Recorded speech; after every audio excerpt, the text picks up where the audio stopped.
So here we'll show you a bit closer thing what we've done. First of all, you can see we've put some rope on the pole. This way it gives a little bit more leverage, and we'll just show you how we lift it up.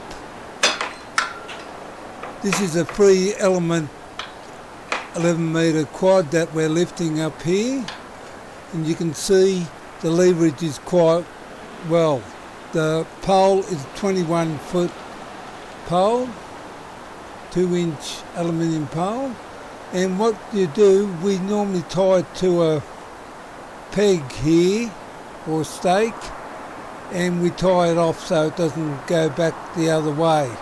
But this is only a temporary thing until you get your beam tuned in, and you can see we can bring it down the same way, very carefully of course, but of course you can use 2 people to do this. This is only to show you that it can be done by 1 person, but it's a much heavier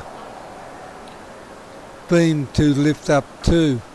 And well, I suppose that's about it.